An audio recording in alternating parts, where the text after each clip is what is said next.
And now, it's 10 a.m. Let's just get down to it. And it's time for your sports fix. Strap yourselves in, folks. From two guys who have covered the teams you're passionate about for years. We are professionals. This is Jake Scott and Ben Anderson on 97.5 The KSL Sports Zone.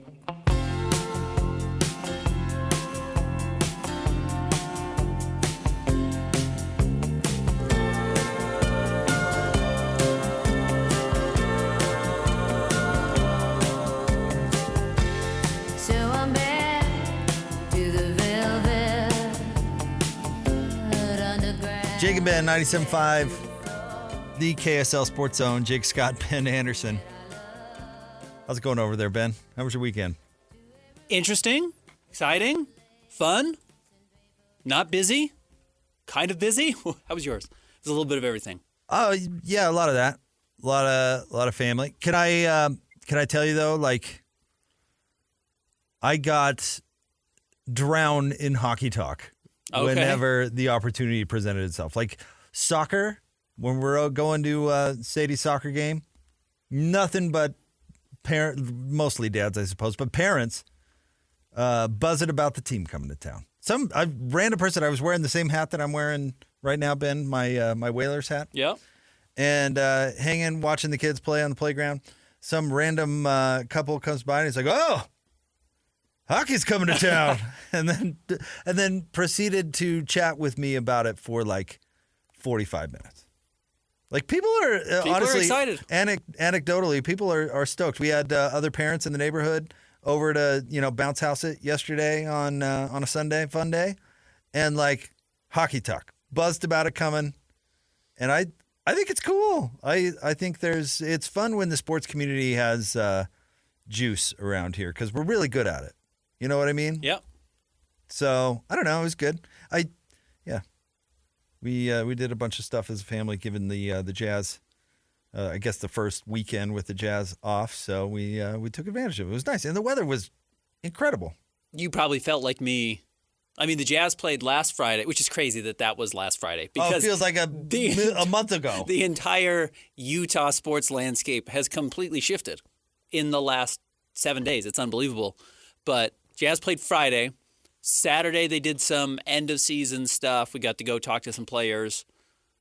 News was already coming out that hockey was going to come around. Sunday, they played their last game.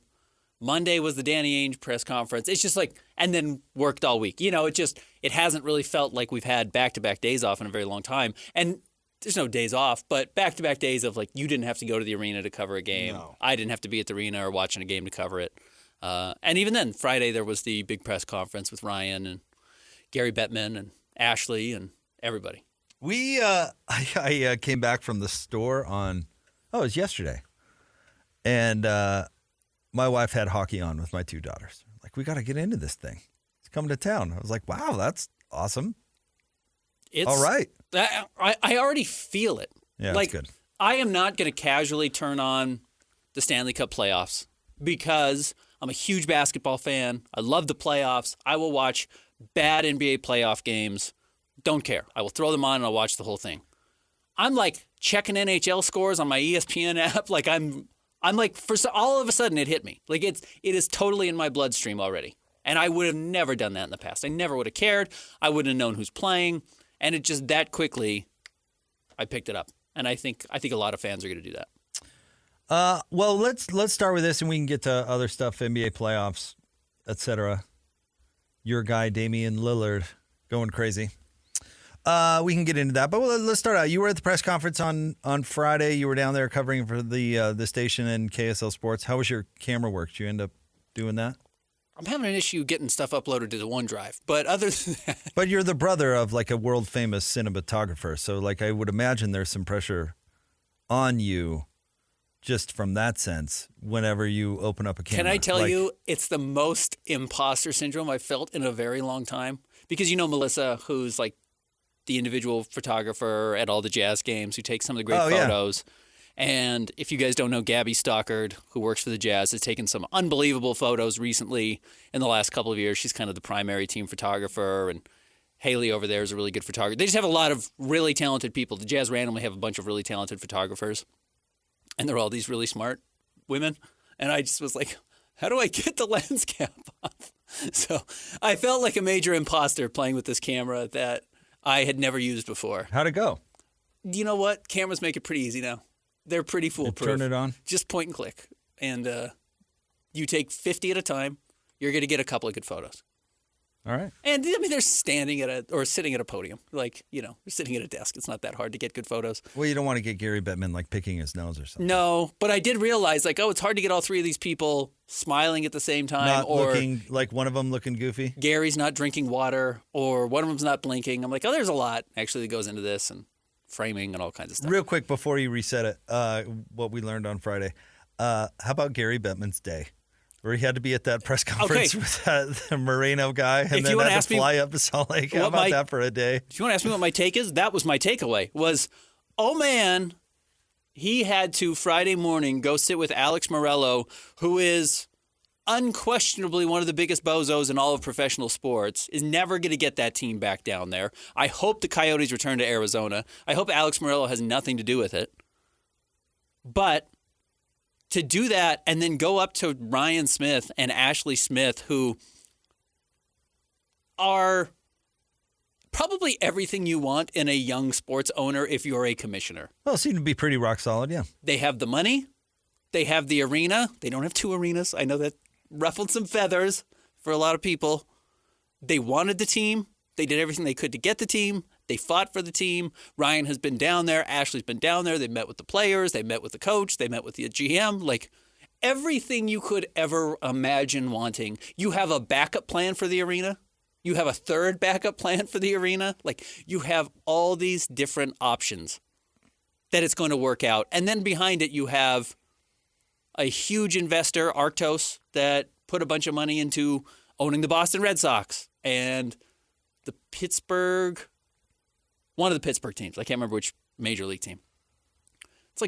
It's a dream situation for Gary Bettman. To go and sit on a stage with Alex Morello, who's railing against the media in his press conference of losing the team because he never got an arena knocked down or locked down, to going to 22,000 season tickets already sold for a 14,000 seat building next to Ryan and Ashley Smith must be heavenly for Gary Bettman. That was my takeaway. I would think so. I mean, they're looking for stability, and hockey's still in the phase where they can't scrutinize their owners like other leagues can, and sometimes it ends up well and sometimes it doesn't. Excuse me.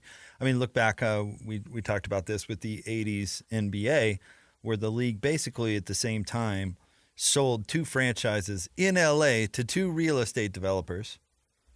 And I mean, they were desperate to do it. Yeah. The league was not on solid footing. I mean, they needed people to invest and buy these franchises.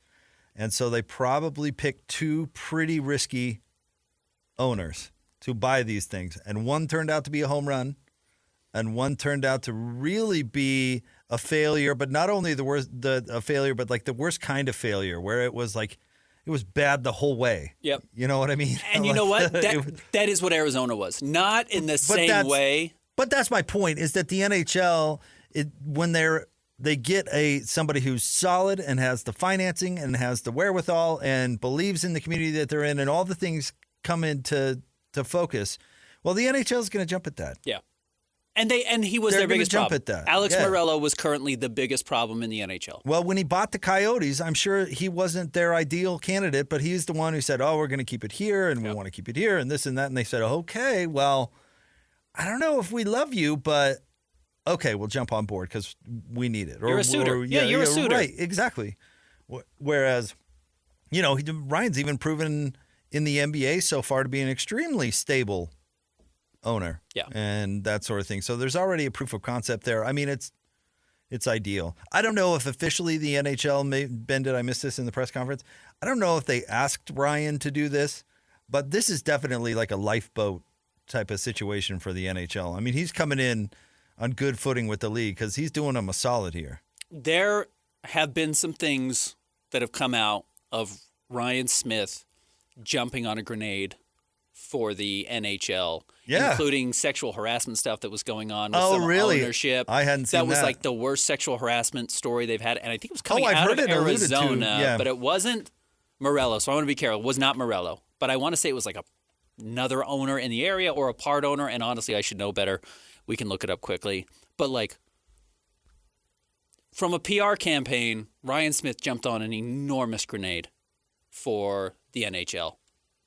And they are going to be very happy that he's a part of it. And then I thought the press conference was good, ultimately. If you haven't listened to it, we've got it up at KSLSports.com. I know there's also a YouTube stream of it, but you can find it on our website.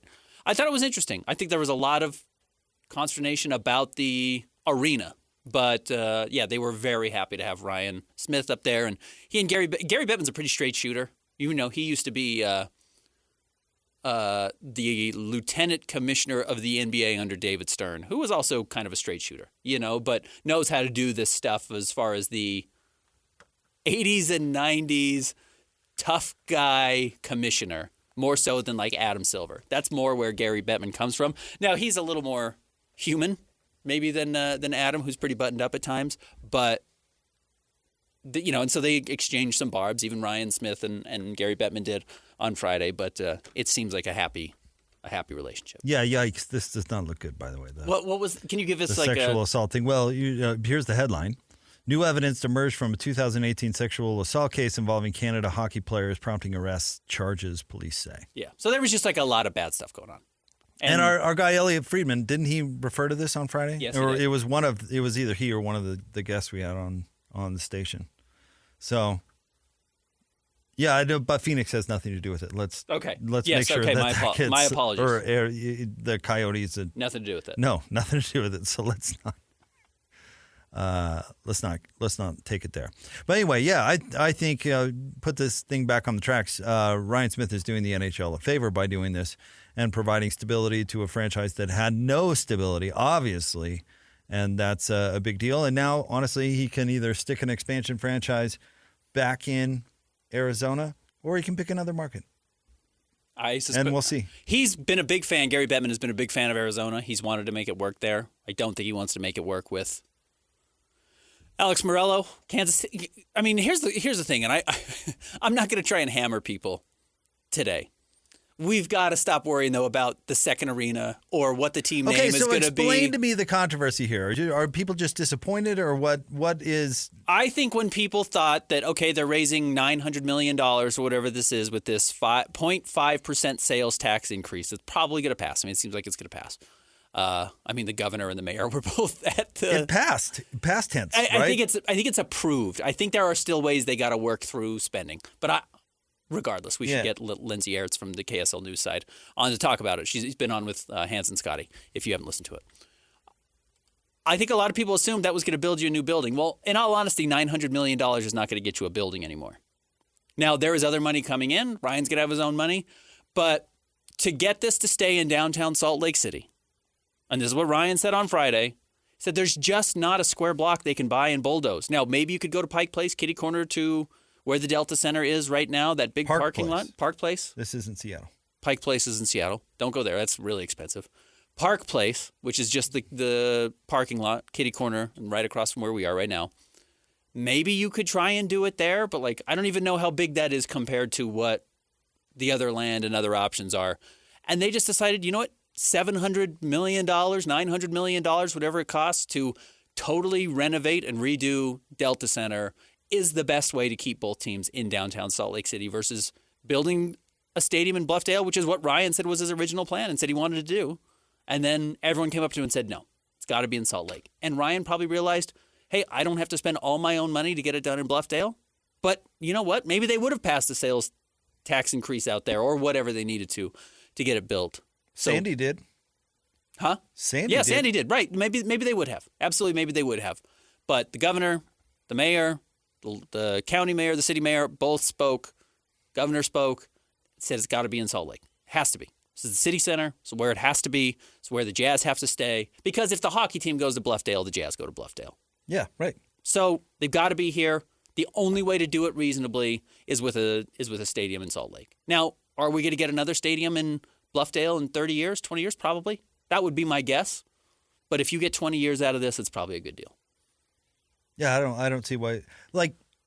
No, I don't see why people would be complaining all that much. I mean, if you saw the difference the last renovation made, It was like a whole new building. Yeah, whole new building. And then and if you're going even more extreme because they're going to have to fix a bunch of stuff, like really major stuff, like sightlines and all this, like really major things. Well, I mean, it's basically going to be a new arena. I don't understand why people had an issue with that. Blow the walls out behind the goals, the hockey goals or the basketball standards. Like they're going to blow those whole walls out.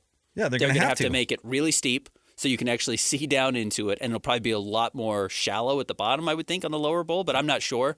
But they're going to make those areas behind the baskets really steep, and you're going to be able to see everything from there, and it's going to get up to, Ryan said, 17 to 17.5 for seating. I've heard 19,000 for basketball. He didn't mention that number on Friday. He didn't say basketball seating. That's what I've heard for basketball is 19,000. But yeah, they're gonna have to blow half the building off. But I don't know if this reassures anybody, but coming from somebody who has worked in that building for a very long time, and during the last renovation, something that I believe it was Gail herself, but it said that Larry had said was that the building has good bones. Yeah, and that was part of his thing building it. Like I don't want to have to do this over and over again. I'm going to do it right. I'm going to do it to last, all those things. And I'll tell you, I believe that. Absolutely. I mean, as somebody who's honestly been in that building for a really long time, this isn't the Oakland, what's the Oakland Coliseum, like where they have to knock it down and start from scratch. Right. They have to do it. It's not flooding.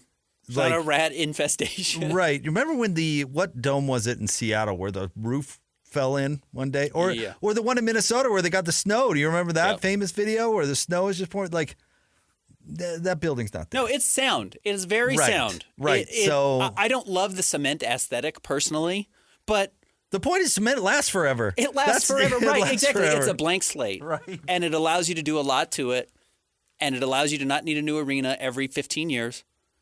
And it's going to keep, most importantly, than anything, more than the name, more than a second arena, it keeps the teams in Salt Lake. Now, I'm sure we have Provo listeners. I'm sure we have Ogden listeners that say, like, yeah, bring it closer to us. Either way, the truth is we're in the middle of the valley. We're in the middle of the Wasatch Front. Ogden's 40 minutes away. Provo's 40 minutes away. It makes a ton of sense. And they're going to be here, and it's a second major league franchise coming to Salt Lake City. And that is ultimately what's important, and I'm glad it's getting done. And honestly, I love downtown Salt Lake. And I'm not, you know what? I really love downtown Ogden. Downtown Provo has its charms.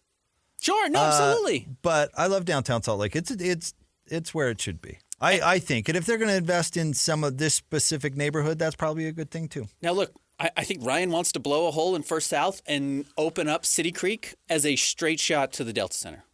And where the front door of the Delta Center is going to be, I don't think it's going to be where the Jazz Note is right now. Maybe I'm wrong, but I think the whole idea is to change. And you've seen the renderings that Ryan tweeted out. We've got it again at KSLSports.com. He wants to have a main street, basically, that pours out of all these different areas. Bravenel Hall, City Creek, whatever.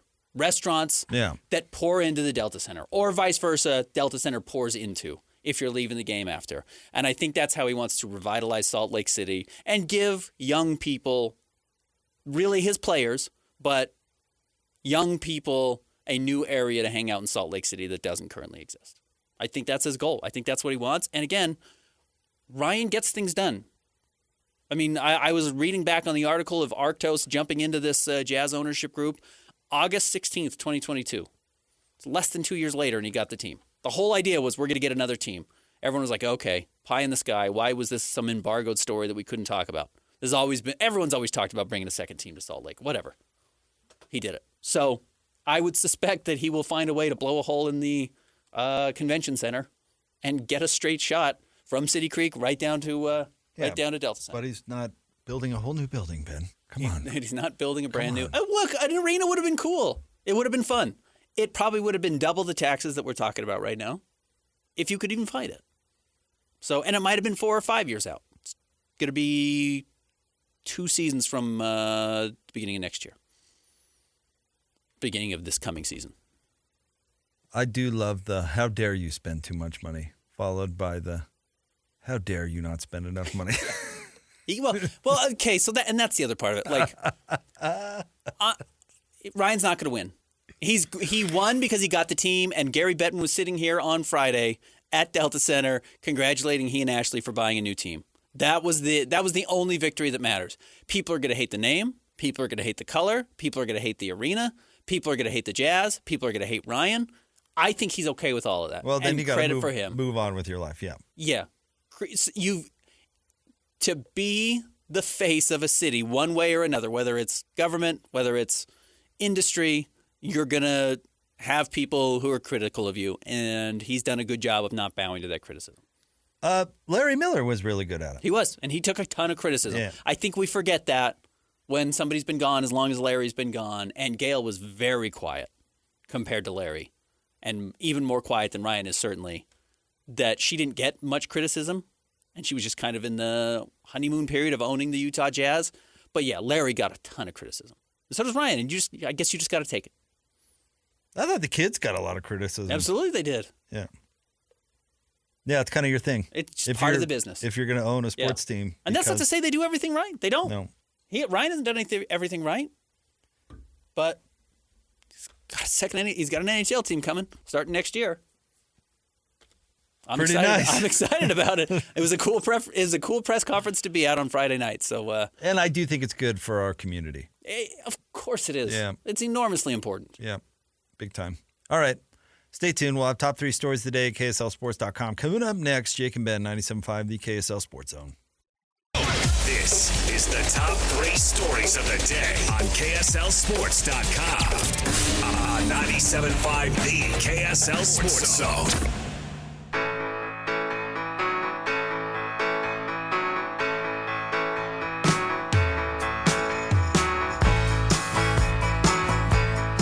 I'm so glad we're doing Fleetwood Mac today.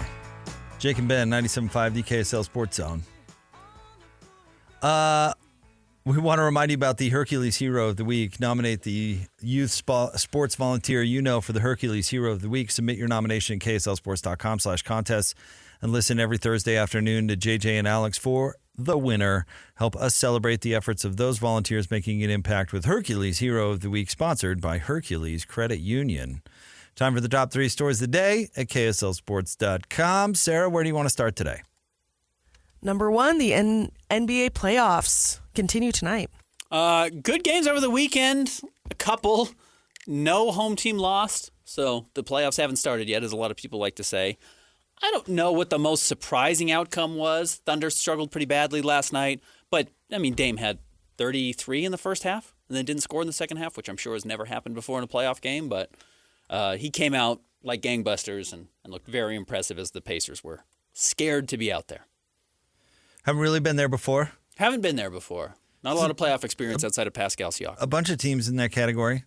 Hilarious to watch D'Angelo Russell shoot the Lakers right out of a game. And he'd been playing great over the second half of the season, and everyone was like, wow, this is the guy. And then just was awful. 1 of 9 from 3, right? Taking in obscene shots at ridiculous times, too. Very poorly timed.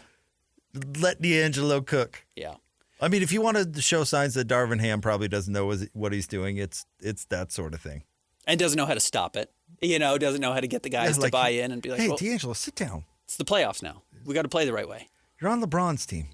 And Anthony Davis, what are you doing? One of my overarching takeaways that probably applies to the Jazz and is a terrible overreaction after one game, which is, oh, yeah, you know what? Actually, taking your lumps in the playoffs matters. And Jazz might be good and put it together at some point in the next couple of years. And then you're like, oh, this team's finally got it. They could still lose in 5 games in the first round because Easily. You got to learn how to do it. So don't overinvest on just all of a sudden building up and making it a 1-year run. I know the Jazz want to win playoff series, and that's when they want to invest in the team. Sometimes that just takes a while. Predictably, Cleveland and Orlando's going to be ugly. It's going to be Orlando ugly. actually was better than the final score indicates. They have no answer for Donovan Mitchell, even though their defenders were out there, and they're a really good defensive team. And their biggest problem is they just can't match Donovan's scoring. It's not that they can't stop him. It's just that they need a guard that can go out and get 20, 25 of their own, and they don't have that player. No. They scored 15 points in the second quarter and 17 points in the third, and if you go on a stretch like that, you're going to lose the game. 2 most disappointing teams, I thought, over the weekend were the 2 teams that were getting all this hype about how much better they were playing going into the playoffs. Dallas Mavericks, who look up that box score. I believe they scored 8 points in the third quarter. Not Luka scored 8. Second quarter. Second quarter. 8 points in the second quarter from the Dallas Mavericks. Not Luka, not Kyrie, the team. Yeah. They were atrocious in the first half, and that was a Clippers team that was playing without Kawhi Leonard. And then the Suns, who, it ended up being a 25-point loss. It wasn't 25 points the whole game, but it was never close. It was never close, and there was all this talk about, well, the Suns can hit mid-range shots, and Rudy can't defend the mid-range. It was like, well, Quinn didn't let him defend the mid-range, but Rudy can do all these things that Quinn didn't ask the Jazz defense to do. And that's not saying Quinn wasn't doing some things right, but he was also doing some things wrong. It wasn't the game plan. It wasn't the game plan. And the Suns looked old again. Devin Booker was atrocious, and Anthony Edwards was awesome. Yeah. Well, they are old. They're old, and they're bad. They've been bad all year. Can I tell you what, though? I liked Kevin Durant's response to Anthony Edwards kind of being excited and yelling in his face, letting it fly, where he smiled when it was happening. And then after the game, he's like, yeah, it's just, he had a big shot. Yeah. You know? Good for him. Yeah. I love that. I have grown to really enjoy Kevin Durant off the floor. He's a maniac, but I like that. Well, not a maniac. That's too harsh.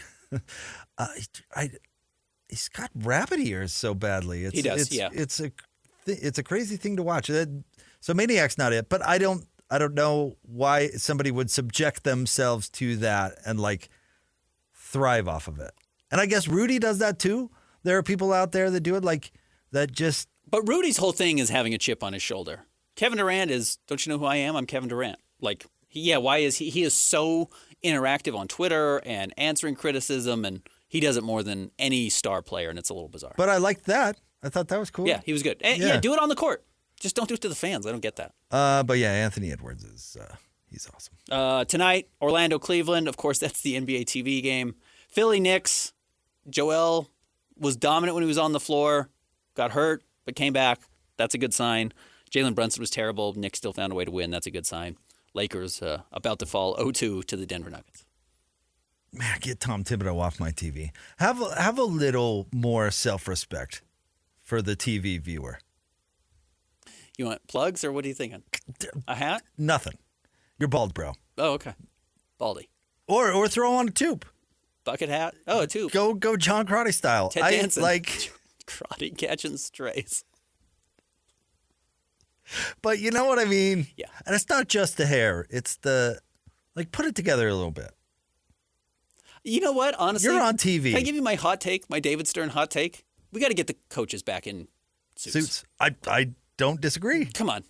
We're not at a high school practice. No, let's have a little pride. Some decorum. A little self-respect. The players don't have to. And you know what? The players still dress well going into the arena because it's become a style thing. It's become a style aspect. Not everyone does, but enough do. Let's get the coaches back in suits. I know some of them are going to hate it, but we got to stop with the all-black sweatsuit. Come on. Let's bump it up a little bit. Please. Next. Number 2, the Delta Center announces an NHL welcome party. Players are going to be there on Wednesday, it sounds like. Hot dogs, 5,000 tickets they're giving away for a preseason game. It's going to be fun. Sounds like it's going to be a big party. I would hope a lot of people turn out, but the interest is clearly there. I don't think Ryan's going to have a hard time selling tickets to the NHL for a couple of years. And Ryan even joked that our first year, it's up to us. And he was talking to the players, and he said the second year, it's up to you. Talking to the players. We will get the fans there year one. You've got to get them there after that. And he's right. Now, he's got to pay for free agents, and he's got to keep players around. He's got to get good coaching, and they have a good coach now. But, yeah, they've got to deliver a good product. But the first year, it's going to be a honeymoon period, and everyone's going to be happy. I want to know what a hockey party's all about. Are they going to have Molson on ice? Well, they'll have the ice out. I mean, the ice was out the other night, which was cool. Yeah, I'm not sure how heavily they'll lean into that. I haven't seen a Molson pull tab over at the. Oh, they'll have to. I mean, if people don't know, it's what is it? Northwestern/Canadian beer. I don't know that where is it's quite actually popular in that area, and of course, Canada. Right. So you're going to have at least a couple of Molson pulls. It's part now. of the culture. Yeah. It's a part of the hockey culture. Yeah. It's going to be fun. At the party, like my dad's from Virginia, right? And so it's funny, whenever he goes back to the South, he kind of leans into the Southern accent thing. Like he's here in Utah and there's not a hint of it. But, go back there and it's kind of one of those sorts of things. At the party, are we going to have a bunch of northern Midwestern accents just randomly falling out of people. People Greg who moved, Wrubell's going to show up, and all of a sudden the Canadian's going to come out. like people who moved here from Minneapolis like 20 years ago are all of a sudden going to just lean right back I'm into all it. about You know the what I mean? hockey. Yeah, I'm all about it. That's what I'm saying. Yeah, absolutely. I hope so. Yeah, get your bags. All right, what's next? Number 3, the NFL draft is just a couple days away. Of the many things we haven't talked about a whole lot this spring that we have talked about more in years past, spring football, the NFL draft, we haven't because local college basketball has been so interesting, and now there's an NHL team coming. This is funny. This has felt like it's really sneaked up on me. Yeah. And, it's a foregone conclusion that Fingernails is going to the Bears, which also takes some of the steam out of it. It's Caleb Williams for those in the know. Well, he painted his fingernails that were disparaging about his players. opponent. We have 3 people on the show that are characters that are known only specifically for body parts. Do you know who they are? Armpit McAfee, fingernails, and tiny hands. Oh, yeah. Kenny Pickett. We have 3 Tiny people hands. that we only talk about based on their physical attributes. Well, it's all somewhat unique, don't you think? Like Pat McAfee, Armpit used to wear nothing but tank tops on national television. Speaking of decorum. Yeah. And I thought to myself one day, like, that's got to be the most famous armpit in the world. Like, Okay. no armpit on the planet is getting more attention than that one. Sure. Which I still think is true, although he wears T-shirts all More the time shirts now. now. Yeah. And then tiny hands, you can't go to the combine and get that measurement and get that narrative coming out and not have people remember that. By the way, he's out, right? It's the first thing I think. Oh, well, in Pittsburgh, he is. Yeah, he's a backup That's now. the first thing I think of when I hear that name. It's like, oh, the tiniest little toddler hands. Baby hands, yeah. Little baby hands. Tiny hands Pickett. And then And now fingernails. fingernails. Who paints bleep insert opponent here on their fingernails before every game? Like, there's a reason that coaches bend over backwards not to give. I mean, the Lou Holtz thing is a thing for a reason, where you talk about your other opponent like they are the '85 Bears. Oh, I don't know how we're gonna win. Yeah. But Lou, you're playing against Southeastern Ohio. Oh man, have you seen these guys on film? Holy cow! It's because you don't give the other team anything to. Nothing. So anyway, he's going to the Bears, which I think is great because that's where quarterbacks go to fail. So if he can truly overcome there, he'll be one of the greats for sure. I'll be curious what types of trade-up options there are for players and who's trying to move up to get Jaden Daniels. Well, the rumor is he doesn't want to go to the Commies. Doesn't want to go to the Commanders. Commanders have the 2nd pick, is that right? They do, and Ben, they might be a bit of a mess. Have you read into their decision-making apparatus there? They got a lot of cooks in the kitchen. Well, they don't they have the former Bob Myers. Bob yeah, Myers, the former right. Warriors GM. He's the new owner is kind of Rasputin. J.J. McCarthy from Michigan doesn't want to go there. He wants to go to the Vikings. He sees that as an opportunity to beat out Jaron Hall and get a starting job. So, yeah, I'll be curious where this all ends up going. No one wants to go play for Washington, though. You're right. Isn't that amazing that if you're a quarterback and truly where you land matters? I mean, what type of situation you're going to land in really matters. Man, it's I don't know where I'd least rather go, the Commies or the Bears. So we've got Caleb Williams, Jaden Daniels, Drake May, J.J. McCarthy are the 4 projected first-rounders. And then the Pac-12 guys after that. That's kind of Bo Nix, Yeah. etc. Bo Nix might be late first, early second, which is probably a really good spot for him. And if he ends up being the second best player out of this bunch, would anyone be surprised? Penix is and apparently Penix is awesome. He's apparently on the climb.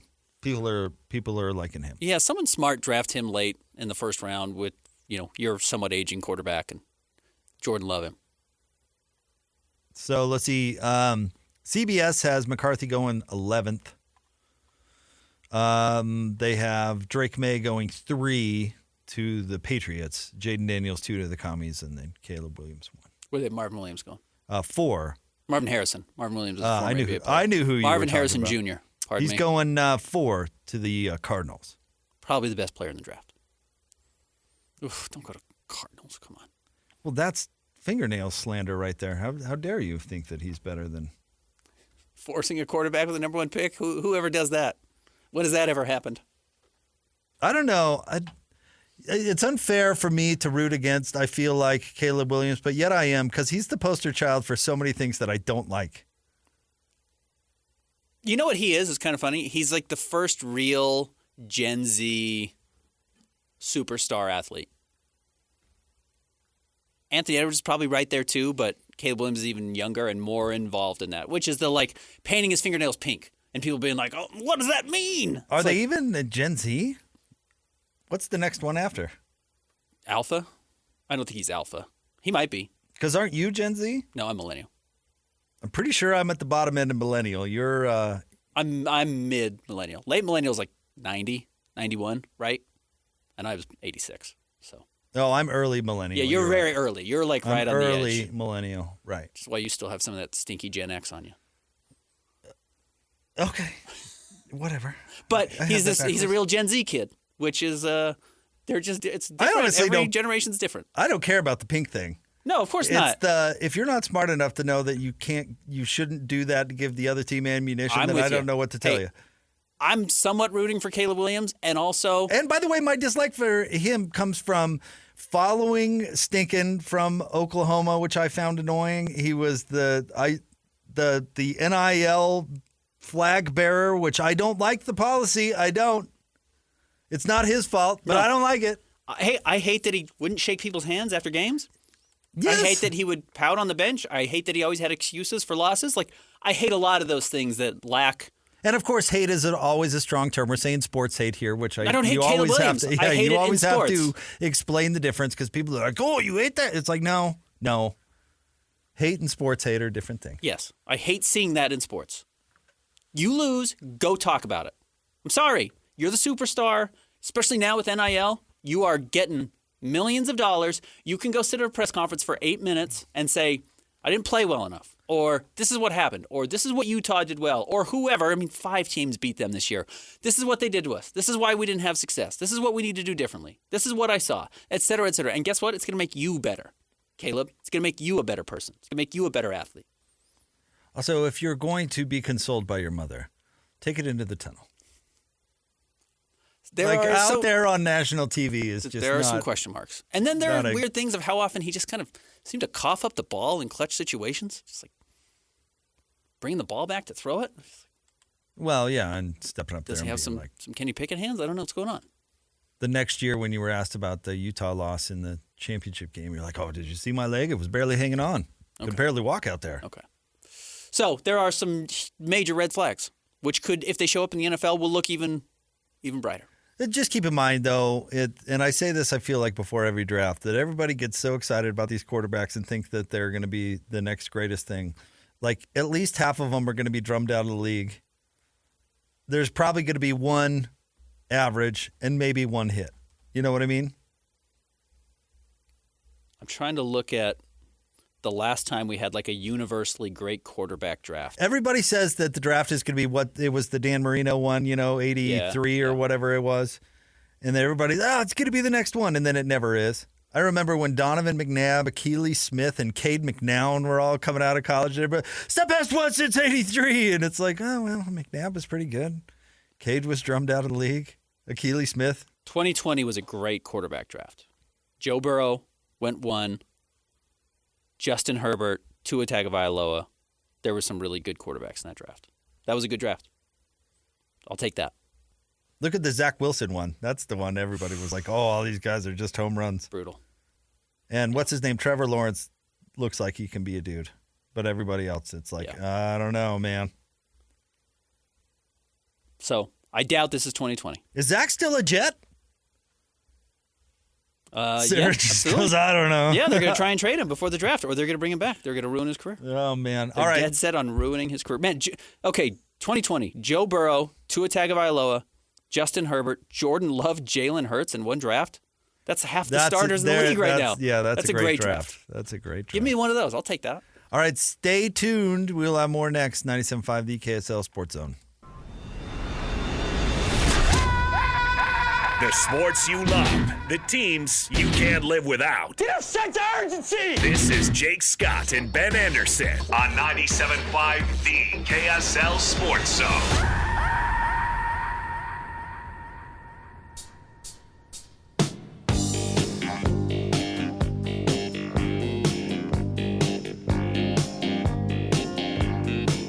It's our 50th segment. Jake and Ben, 97.5, the KSL Sports Zone, brought to you by Peach Doors and Windows, Utah's premier door and window retailer, combining beauty and technology in doors and windows since 1993. Call them today for your free in-home estimate, 801-566-1255. Ben, also, Win Ticket Wednesday, your chance to win big every week on the KSL Sports Zone. This week, you can win a pair of tickets to go see Aerosmith at Delta Center on November 24th.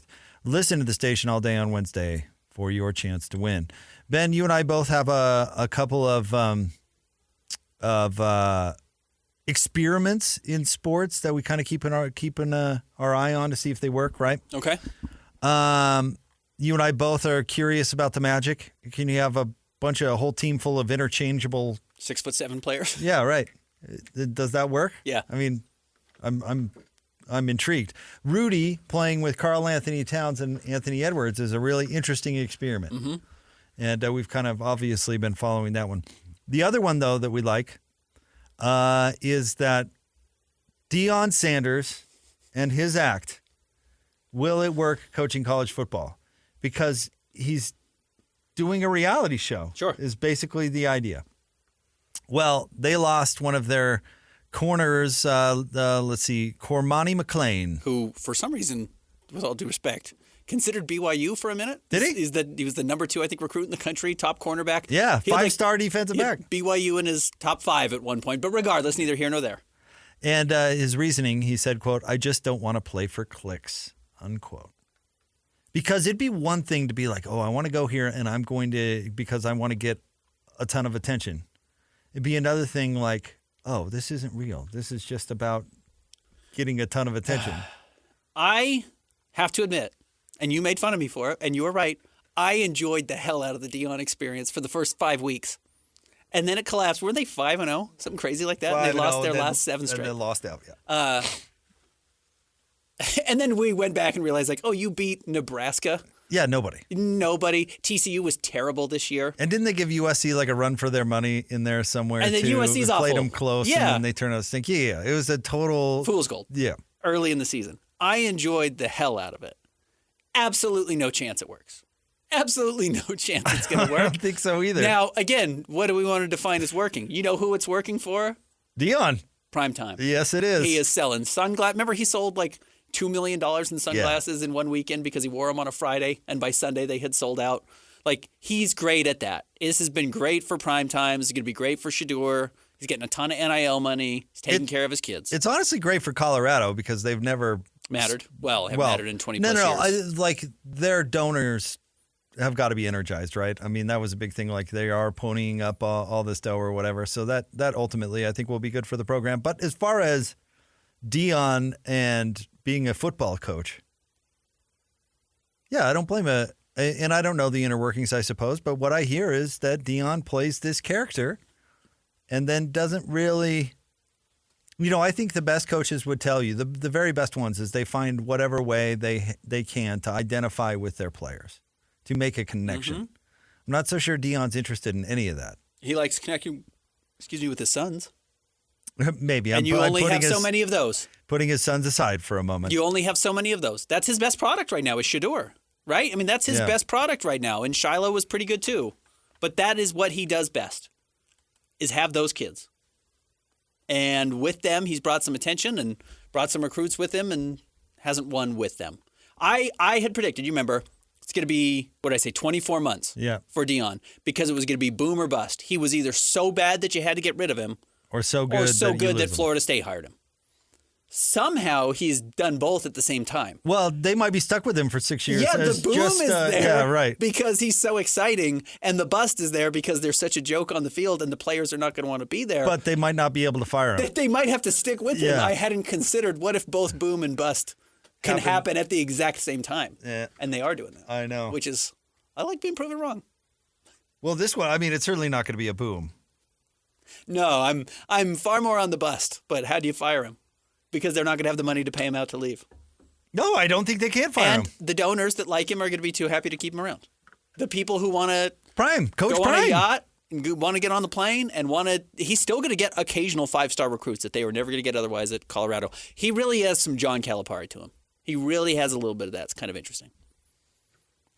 Except for that John Calipari wasn't like not only a legend basketball player, but like a pop culture figure. No, you're right. Like Deion Sanders, I mean, obviously you remember, Ben, but during his run was the show. He was the coolest player in the league. Yes, I don't know was. if he was the most popular. I don't know how you define that. But as far as like cultural icon, coolest player in the league was Deion Sanders, and it's probably not even close.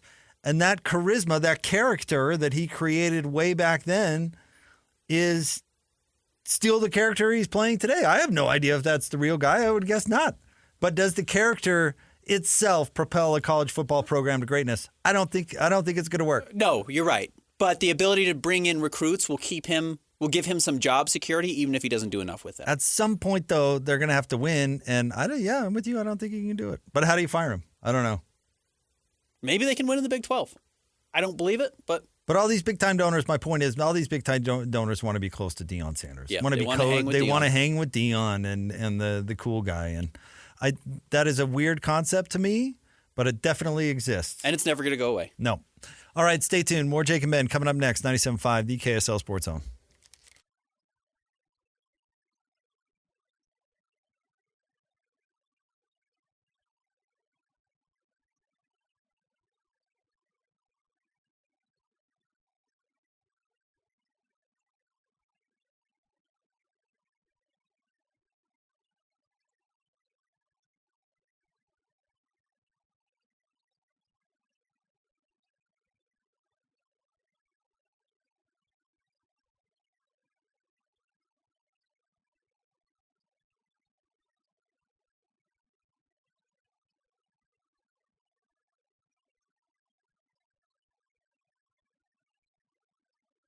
Who's got it better than us? Your home for the best sports coverage in Utah. You're listening to Jake Scott and Ben Anderson on 97.5, the KSL Sports Zone.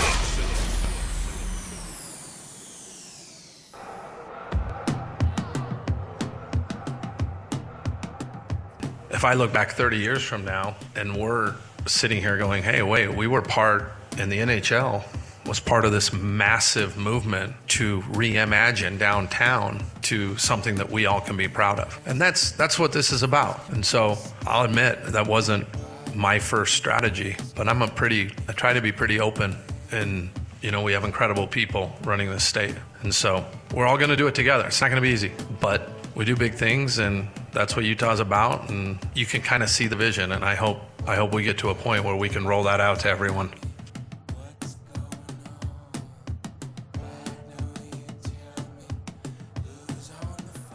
There's Ryan Smith right there. Welcome on back. Jake and Ben, 97.5, the KSL Sports Zone. Hockey is coming to town.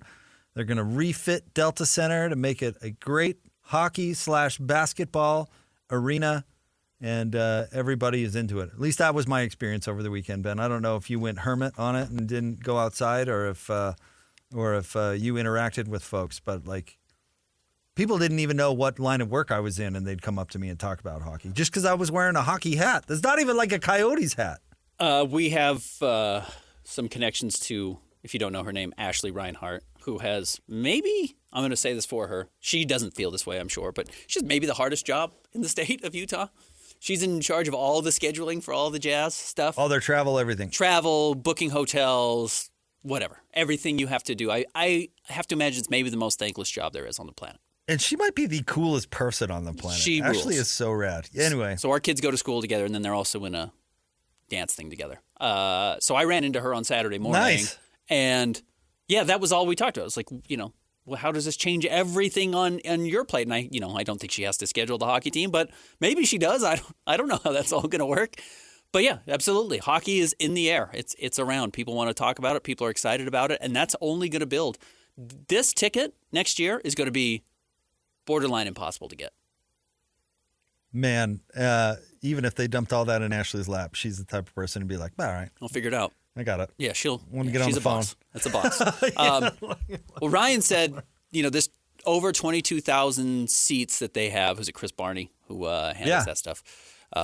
Chris had the update at the presser, but Ryan said, yeah, we're going to have to do Some of them are going to have to be obstructed seats. Some of them are going to have to be partial because you can't sell every seat in the arena to season ticket holders. You need to build. Like, you need to let people experience it so they grow and they get the bug, and that's the best way to sell hockey is to be there. So, speaking of which, he's on Armpit's show right now. He is on Armpit's show right now. But looks like he's in Salt Lake, too, or probably Provo. Is that the BYU campus? I don't know where he lives. That looks like an office of some sort, Ben.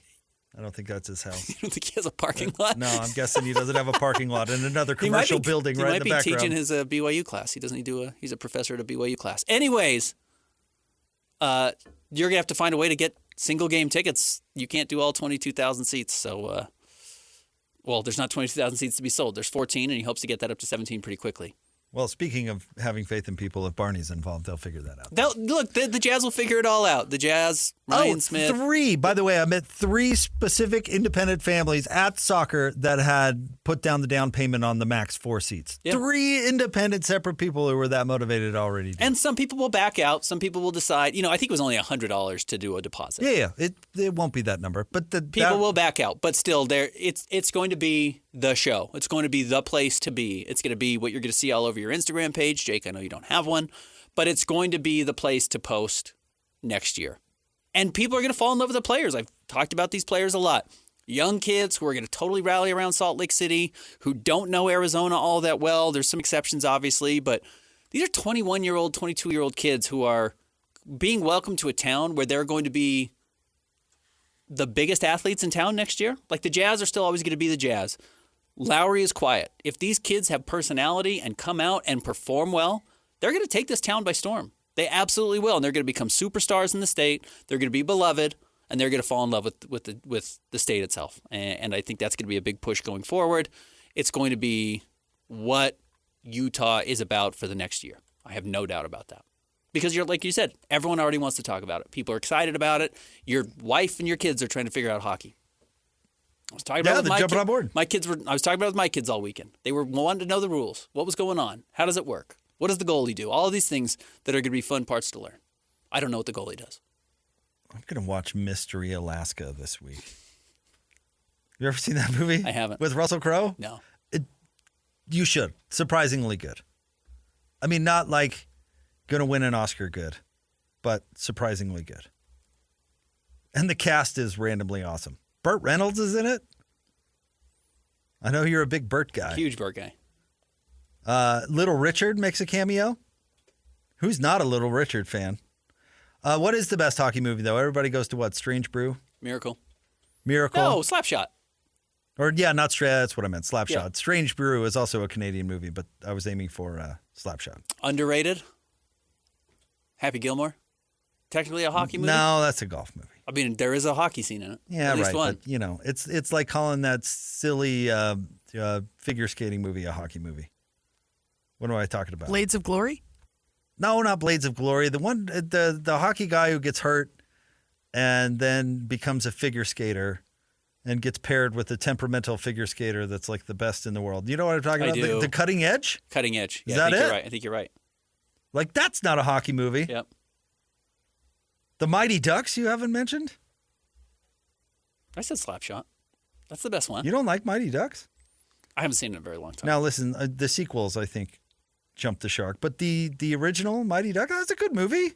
Emilio. Man gets a DUI, put him around kids immediately. How can we fix this guy? It's kind of the opposite of Bad News Bears, where they were like, lean into his drinking. Make that the character. Make that the thing, yeah. Make him slugging. Have the kids drink. As well. That is a great scene, though, at the end of Bad News Bears when they pop open his cooler of beer and start spraying everybody. Pouring it all over each other. Great message. Very funny. Don't do that, kids. Are we missing anything? Oh, I'm sure there's lots of hockey. I mean, Wayne Gretzky has there's a movie called Waking Up Wally, right? That's about Wayne Gretzky's dad. Really? Didn't Wayne Gretzky's dad, I don't know if he had dementia or what. I don't know the whole story, but forgot his son's career. His son's the greatest player of all time. Oh, man, dementia's a sad road. Very, yeah. Yeah, that's rough. Something That's like not that. something I want to watch a movie about. Yeah, something like that. Why do you like all the most downer movies? I just know that that's a part of the story. Sarah, I tell you the story about how my wife and I, right after we had our second baby, we had a chance to have like an afternoon date kind of thing. and all we wanted to do was just stay in and watch a movie and do some popcorn and that sort of thing. And I was like, Ben, you're a movie guy. What should we watch? And you were like, oh, you should watch that fine Adam Sandler vehicle. What was it even called? Uncut Gems. Uncut Gems. It's like, all right, we go home, start watching Uncut Gems, watch that thing. I was like, that was not what I was looking for. It's an experience. It's not a kick your feet up. The most downer movie I've ever seen in my entire life. It's just a bundle full of anxiety to boot. Walter Gretzky had It was like, that's not what I wanted. He had a brain aneurysm and lost his short-term memory, so he couldn't remember what his son was doing. Yikes. Which is crazy. Lesson learned. Google it before you take Ben's Ben loves word. gruesome movies. Actually, Uncut Gems isn't that gruesome, but Last scene is. Spoiler alert. definitely a downer. Ben's like, you love it. Kevin Garnett's in it. He's funny in it. That is not the highlight of the movie. No. That is not the. No. That is not it. Not even a That little is bit. not it. It'd be like calling that a basketball movie. Okay. Like, that's not a basketball no, it's movie. Not. It's not. Kevin Garnett is in it. Right. Or that Amy Schumer movie, calling that a basketball movie just because LeBron's in it. What was that called? Heartbreaker or something? And he Can't was remember what kind of it's called. funny in that too. Not a basketball movie. No. Sorry, I got us derailed. Apologies. But yes, I'm going to watch Mystery Alaska this week. I will be really curious how what our hockey fandom looks like. I know what Jazz fandom looks like. Oh, I think it's going to be. So here's an interesting conversation, Ben, that I kind of saw develop. Like, what is going to take a bite out of what? And I actually don't think. I wonder, there's going to be a whole new set of fans, meaning one of the families I saw this weekend, or one of the people that came up and talked to me, was basically some bearded hippie who was so excited about hockey coming to town. I don't think that guy knows who the Utah Jazz are. Sure. You know what I mean? I think there will be overlap between the NHL and the Utah Jazz, because I do think there's overlap between college football and the Jazz, for instance. You know, like, I think there's less overlap between Major League Soccer and the Jazz than there is against college football and the Jazz, if that makes any sense. Anyway, it's Absolutely. a moving scale. I think the NHL and the NBA will overlap, but not as much as people think, I would guess. It's going to be a hybrid of Jazz MLS fans. That's what I think. And it's not going to take a bite out of them, but everyone knows their like weird soccer friend who knows everything about soccer. And you're like, I didn't know you liked sports. And they're like, oh yeah, I wake up at 4 a.m. on Sunday morning to watch the EPL. You're like, what? You are going to get those diehard fans. The way MLS has those like cult fans that will follow it regardless, know every player on every MLS team and then every English Premier League team, et cetera, that know every hockey player or every soccer player. You're going to get a section of those fans as well that are like, you don't know hockey the way I know hockey. This has been my identity forever. We're going to get a lot of those, but it is so mainstream, and this is going to sound like an insult. It's not. MLS is still a little niche, a little bit. Now, everyone's more gone than to a little. games. It's fun, but it's like a niche thing to the It point is. where you can hide the games on Apple TV, and those people will still be happy because they're happy to pay whatever it costs to get the MLS games. NHL, you're not going to do that. You couldn't do that. But you're going to get those kind of niche fans, too, that are like, no, I've always been a hockey Right. person. Well, the NHL kind of tried that and failed, but that's maybe a different discussion because they're back on ESPN. So Yep. that whole move was not a good one. How about this, Ben? As you know, talking about demos, I bet you the NHL here in town will have a lot of the transplants, whereas the Jazz are probably more homegrown. I think that's very fair. Does that make any sense? Like, we get a lot of people moving here from hockey markets who are going to be all on board. I've got a really good friend who's a Buffalo Sabres fan, and I don't think he's going to renounce his fandom, but he's going to jump on board in Salt Lake because he's going to go to the games, and his girls are going to go to the games, and that's going to kind of be a thing, right? So I think there's a lot of that. Like, oh, I moved here from Minneapolis in 2002, and this is so cool. I was a big North Stars fan, and now I'm going to jump on board here. I bet there's a lot of that. I think you're 100% right. I think it's going to be a slightly, or maybe less than slightly, meaning more than slightly, rowdy crowd for hockey than there is basketball. Now, that depends on pricing, Okay, that's fair. I think. Because if you're going to make it a corporate event, then it's not going to have that feel. If That's you true. let in the blue-collar hockey fan, Which, by the way, I think is the lifeblood of that league. yeah, maybe. I don't know. It seems sports is going away from that in general. It'll be interesting to see if hockey's going away from it as much as other leagues are. The NBA certainly is. So I don't know. I think that's depending on where they price it. If it's strictly a corporate event, and you could go that way if you've had all these season tickets. You could go that direction where you price it whatever you want. But if they leave some of the arena open to your basic hockey fan, you could have that atmosphere more. I hope they make it affordable. Oh, I hope all the people and who it's going to take a bite out of, unfortunately, is the Utah Grizzlies. Oh, yeah. Well, they'll move, I would assume. Who have been a staple here and have done a great job and have been an awesome organization. And I know a lot of people have come through it. And kept that building afloat. Which I really like that building. I agree with you. The Grizzlies have a very proud history here. And I know they've even dropped a league recently in the last 20 years. I get it. It's not perfect. They're going to lose a huge chunk of their audience if they don't move altogether. You're right. And I hope those fans that have been diehard Grizzlies fans, because those people exist, I hope they aren't priced out of following the Utah Hockey Club. Oh, some of them will be for sure. Some of them will be. But I hope that environment of that ruckus crowd follows them and kind of inspires that culture. Because you know what? RSL games are more ruckus than Jazz games, especially if you're in that south side of the stadium where all the drums are and all the smoke is and all the fans are. That's kind of the loud part. That's fun. And I hope we get some of that in hockey. It's affordable. Yeah, it's doable. It's doable. Going to Real games is affordable. And not that the Jazz don't have their affordable, quote-unquote, seating, but it's not. I mean, it's very much a corporate kind of situation over there. I don't blame them. I don't want to come off too negative. I mean, it's just kind of how it is. It's companies buying season tickets. Yeah. And then you take clients or you hand them out to people in your company and they're not going to go. They're not leaning into the suite because they want Sarah and her husband to go. Right. The suites, that is. Yeah. Building more of those and that sort of thing.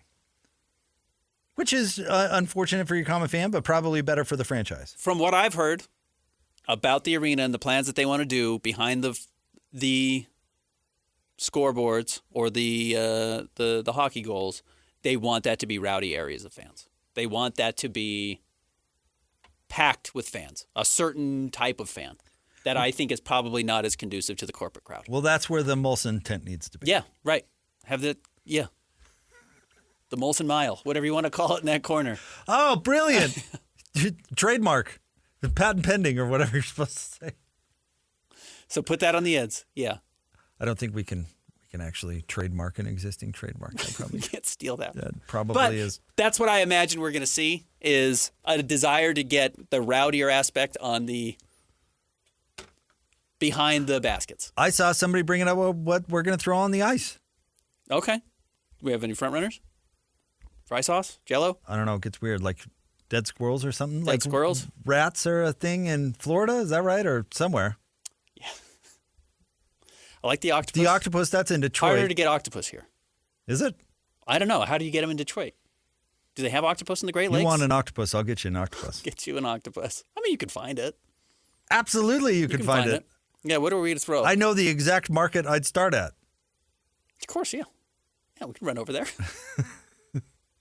The octopus sales in Utah are going to skyrocket. How about deer legs? Yeah, I was going to say whatever you don't eat, whatever you want to pull out of your freezer that you didn't finish from last year's hunt, just throw a deer innards. Throw a rib cage onto the ice. Antlers. That's a lot of blood, though. Impale a I don't person. know if they want. I don't know. It's hard to clean off the ice, right? Bad message if you start the third period and there's like blood all over the ice. Everywhere. That is hockey, though. Not blood quite on the that. ice. No, not dead animals. Not fish. We got a lot of fish. Rainbow trout. Dead sheep around. Oh, brine shrimp. Shrimp. We're going to be the shrimp place. The whole arena is going to smell like shrimp all the time. You know how big brine shrimp are, right? It's I don't think smell that's like the going to Great work. Salt Lake. Well, you got to get lots of them. You got to put them in a water balloon and you got to whip it on there. I think the message might be lost. Well, I'm just Those are spitballing here. Brine shrimp I'm spitballing balloons here. there. It's probably going to be fish. Well, we don't have to follow suit. Like, we could create something else. I mean, do we have to throw something dead onto the ice? You want something live? Threw a bear on there. Bunch of raccoons? That would just create chaos. Yeah, it would. Anything live is going to be more difficult than it's worth. Live tiger. Letting it loose. How do they do on ice? Probably less dangerous, I'm guessing. We've got a problem. The good news and the bad news. Bad news is there's a live tiger on the ice. Good news is they're not all that adept at walking on the ice, so it's kind of funny to watch. No idea how to get them off. Didn't really think this through. Someone put a Siberian tiger on there, and he knows exactly what to do on the ice. He knows what he's doing. We're in real trouble. We're in trouble because that guy is all over the place. Stay tuned. We'll have more Jake and Ben coming up next. 97.5, the KSL Sports Zone. Whether it's the Jazz, Utes, Cougars, or Aggies, these guys have got you covered. Time to eat, fellas. You're locked on to Jake Scott and Ben Anderson 1, 2, 3, move it. on 97.5, the KSL Sports Zone.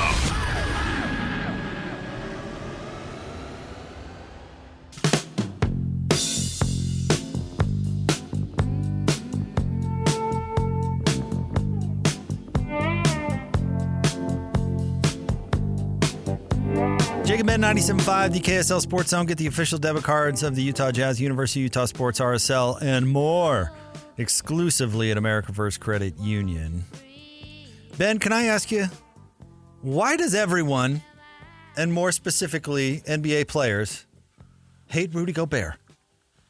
Why?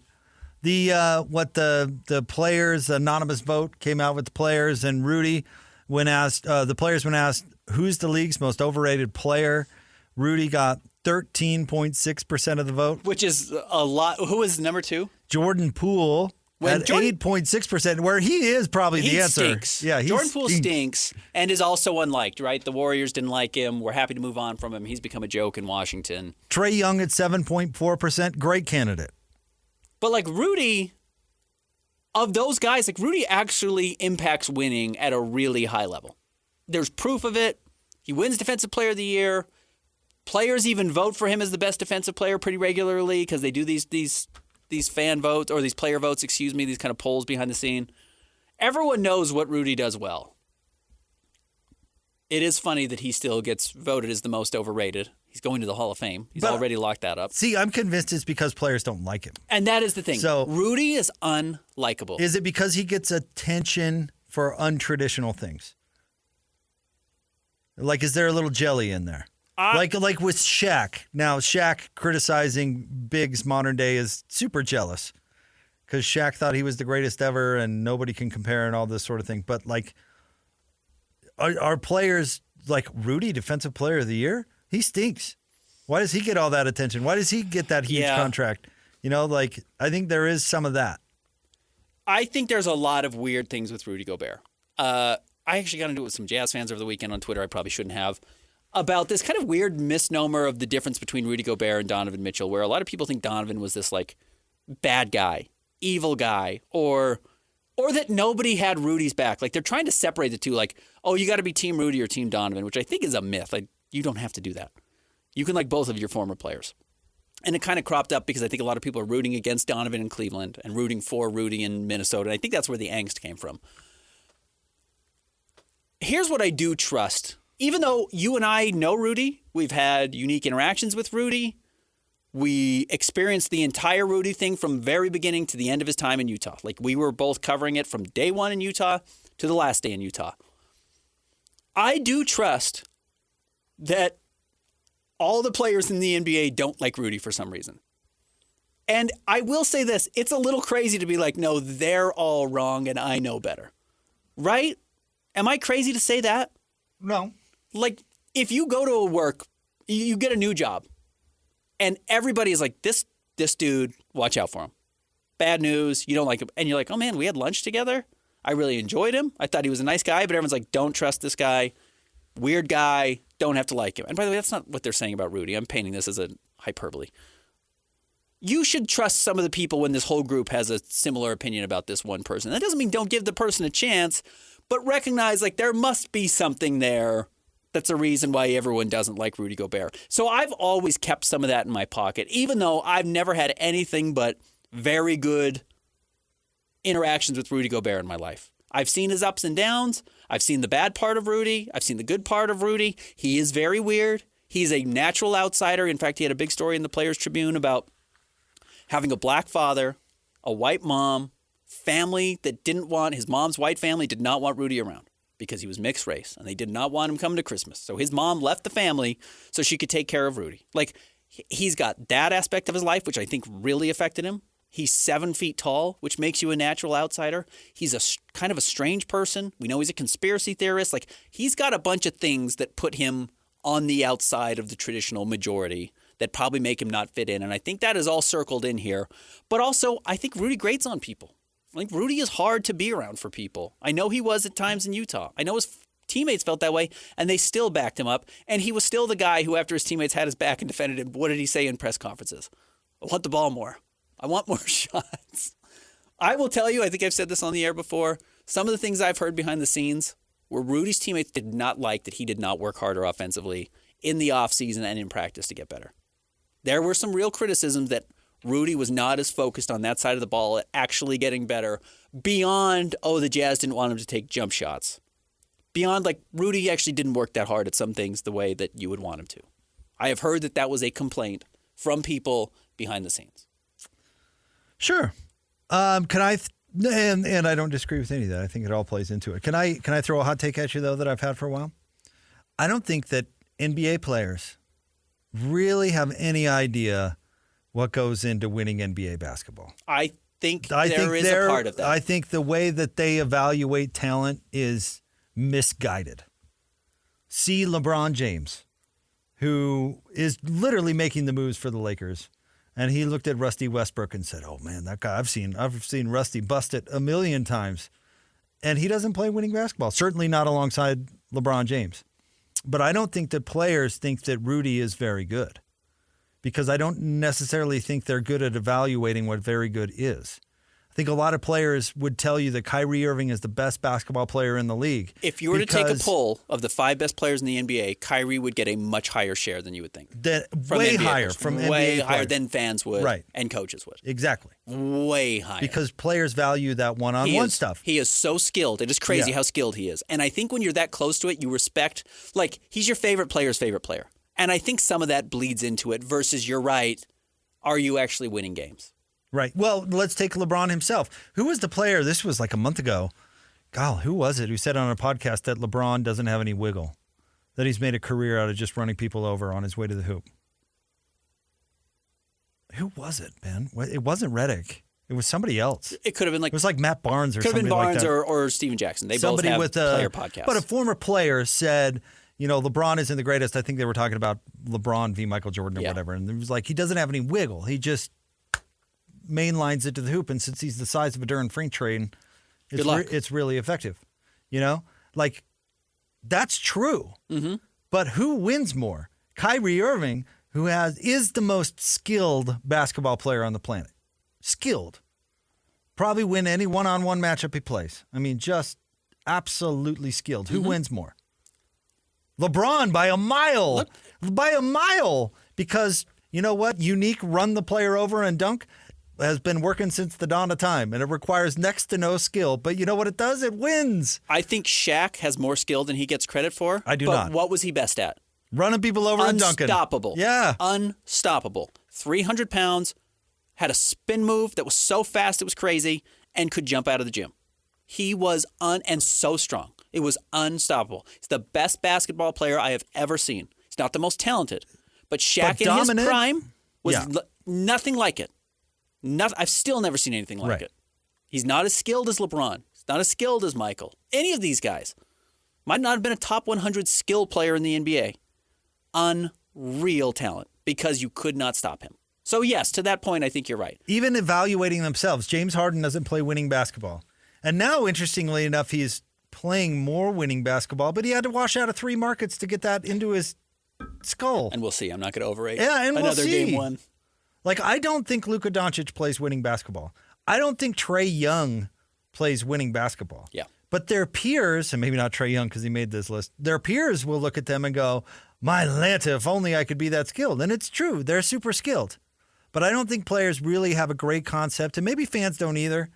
And we all probably read too much into box scores and that sort of thing and value that, including NBA front offices.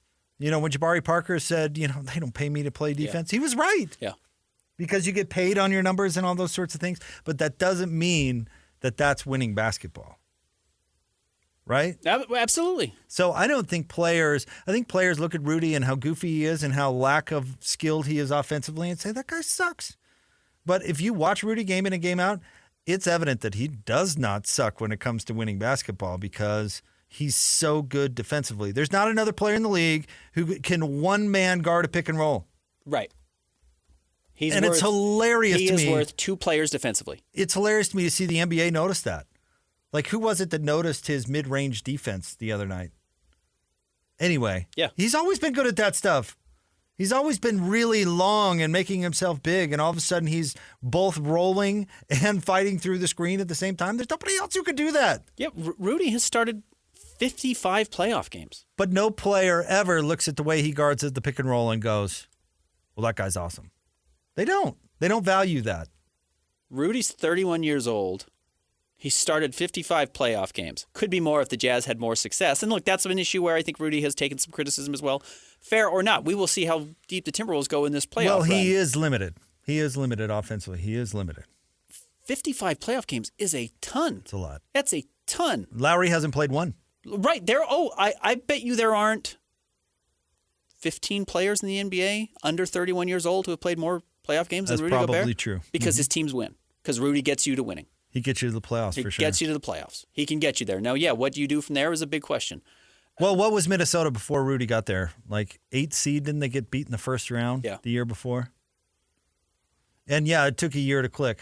But man, they were tied for the best record in the league, or one game back, right? Yeah. And the best record in the Right. West. Right. Third best record in the league. Yeah. He makes an impact.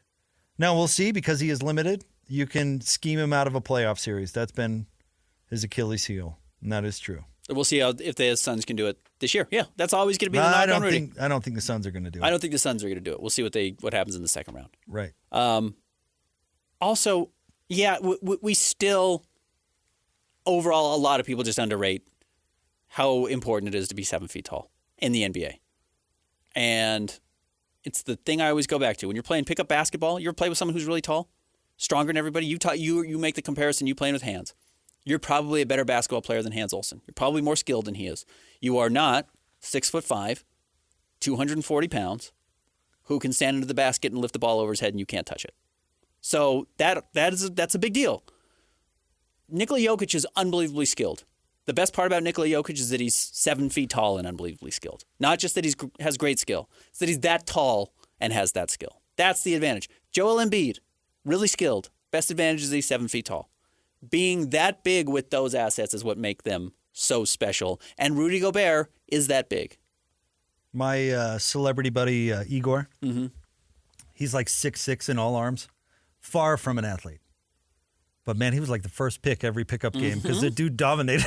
Right. It was like because he was so big and long. Can you rebound and put the ball back up? You better believe he can. I like having you on my team. Rudy does that. He's big. He gets baskets. Who else on this list? Do you have the list still in front of you? Yeah. Give me a second here. So Poole, we mentioned at 8.6%, the next highest. Then Trae Young, 7.4. Dylan Brooks, 4.9. James Harden, 4.9. Bradley Beal, 3.7. John Collins at 3.7. And Tyrese Halliburton at 3.7. I don't get the Halliburton one. He had a bad second half of the year after he hurt his hamstring, and then was really bad in the playoffs or their game one. But again, he doesn't guard anybody. Maybe that's he doesn't guard anyone. Yeah. John Collins. What do you think? The pendulum's starting to swing on John a little bit. John is not a perfect player. He's a square peg in a round hole in a lot of ways, and no one's really figured out how to use him. And a smart coach will get something out of John Collins. Oh, I think Will Hardy got something out of John Collins. Can I give you a take that is going to sound mean, and I don't really mean it to be, but he was never good enough to be overrated. Like, he's the definition of overrated. Like, he was never that good as he got the rep for a couple of years in Atlanta. Because he got that big contract coming off a kind of big year where Atlanta wasn't that good. 20-10 on a 24-win team. Right. And so people I think that say he's overrated now are picturing that John Collins, which was never that good. The John Collins the Jazz got was a really good player and a benefit to the team, but even the player they got wasn't as good as how he was perceived in Atlanta. Thus, I think people will call him overrated, but I don't think that year was reality.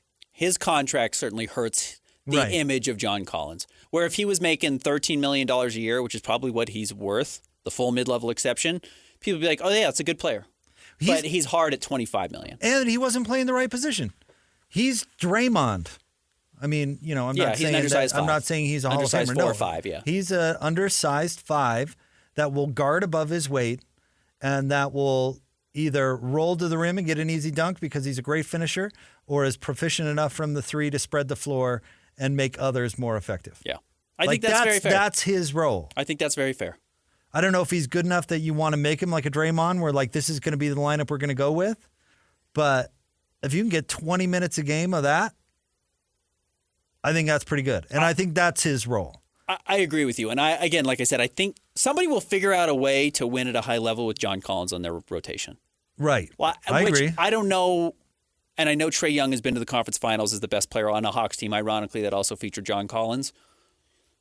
I think that's probably less replicable with Trae Young going forward than it is like John Collins is a good role player on a conference finals team. And you know what? 2021 was kind of not real. Like We the have learned- bubble definitely was not real. 2021 was a little Oh, we've absolutely learned. wonky too. Jazz finished with the best record in the NBA. Suns make the finals. Bucks win the finals. None of those teams have repeated even remotely close to that same success. Yeah. No one's even gotten close to that same success. Remember, it was a truncated season. It was a fast season. Half the league didn't have fans for like 3/4 of the season. And some of the contenders from the year before were tired because they played until October and then the season started in December. Right. There was, It was 65 days off. It was weird. It was bizarre. And Atlanta certainly wasn't that good. No. So, and remember that, I mean, they ran into the Knicks in the first round, if I remember correctly, before the Knicks were any good.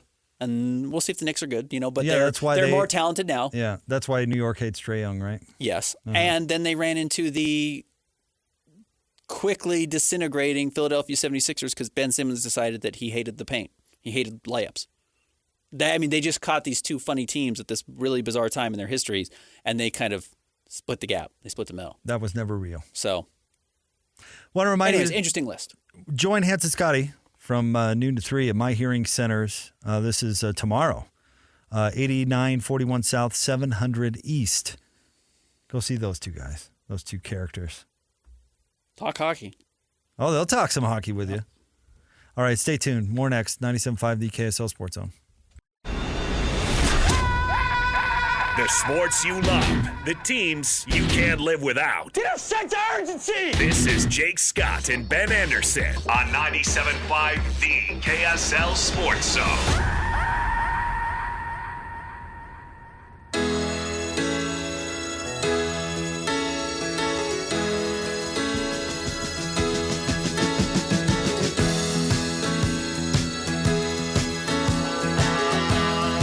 Jake and Ben, 97.5 the KSL Sports Zone. Jake Scott, Ben Anderson. Ben, this year, these types of stories are really in the weeds, but they make a big difference. Andrew Marchand, I think he's New York Post sports media reporter.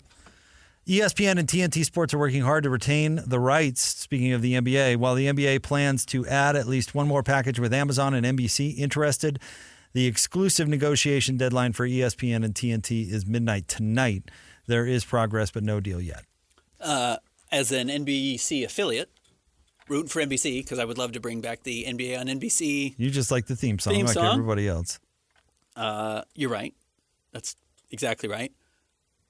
I read this morning that there's reports that they might have playoff games on Amazon. Now, look, that's not as big a deal as some people make it out to be. Like, there's already, tonight's Cavs game is on NBA TV. Not everyone has NBA TV. There's inventory, you're saying. There's inventory. Even in the playoffs, there's inventory. Now, they were saying conference finals. I would be stunned if the NBA made that jump. Overlapping playoff games, fine. The third worst game of a 3-game playoff slate, fine. Put that on Amazon. I'd be surprised if the league was really willing to go full out Amazon. But if they want to pay quadruple the price for something, which the NBA is in a money grab situation right now, they are opening up their doors to potential ownership with some of the same people who are running the Live Tour, which is very controversial. They have said that they would approve some of that, where in the past they wouldn't. They are all in on gambling. And if they're all in on Amazon, they are just trying to make as much money as they can right now for their billionaire owners. And so maybe I shouldn't rule it out because they're doing things they haven't done in the past. But I would hope that's not the case. Can I tell you, I view it a little differently, or at least I'm concerned for a little different reason. I'm a little concerned that this is a Pac-12 situation where, listen, last time these media rights came up with ESPN and TNT, Ben, there was no negotiation. There was nobody else involved. TNT and ESPN just rubber stamped it and said, we cannot lose this. We'll give you whatever you want. Yeah. I don't know if that's the case with the NBA anymore. And so I think the NBA might be acting a little greedily because they're expecting this big-time bump in TV money that the Mouse and TNT might be balking at, because that's the only reason to do this is you're carving off new inventory because you're not going to get what you're asking for the exclusivity. Now, the NFL has made it work because they're so valuable, they can tell their media partners saying, listen, you'll get what we give you and you'll like it and you'll pay whatever you want for it. And we're going to get other people involved on Thursday because we have the power to do that. I don't think that's the NBA. So I'm a little, I would hate to see them overplay their hand, lose TNT and ESPN, and end up on NBC and Amazon exclusively, because I think that would be a disaster, which is exactly what happened to the Pac-12, where they way overvalued themselves. And then the Mouse and Fox just said, okay. The Mouse said, well, we're not going to give you anything because you're being unreasonable. And Fox said, we'll just take what we want from you and then tell you to get bent. Now, nothing like that's going to happen to the NBA, different scenario, but like it's not a no-brainer for TNT and ESPN just to give the NBA everything they want anymore. And now it feels to me like the NBA is like, we'll do it. We'll do it. We'll go. And it feels like a negotiating tactic to me. The TNT has never been all the way in on sports of any kind. Nope. They have NHL, they have NBA, they have baseball, and Ted Turner was a part of that, obviously. But do they stop after the second round? They don't do conference finals, right? The NBA, they don't do. I think ESPN owns all the conference finals games. I think you're right, and the finals. I think they only do the first and second rounds, and then they bow out. So they're not like investing at the highest level to get the finals games and the conference finals games. So they've never been fully all in on, hey, we'll pay whatever it costs to get the NBA. And I think the big situation here is really what you're talking about is ESPN is such a nightmare right now. It is such a wreck what is going on over there that not having them as the big player just loops everybody in. It just makes everybody else a more viable option because in the past, it was the worldwide leader in sports. No question, ESPN would have done whatever they had to. Disney was happy to pay the money. They just aren't anymore. They just don't have the money. They don't have the stability going forward. They don't know what the future is going to look like. So they are not cutting blank checks, which is probably part of the reason why they got themselves in trouble in the first place, was they were just saying, whatever it takes, we're going to have them. And Disney thought they were going to have endless money and have run into a lot of issues over the last 10 years.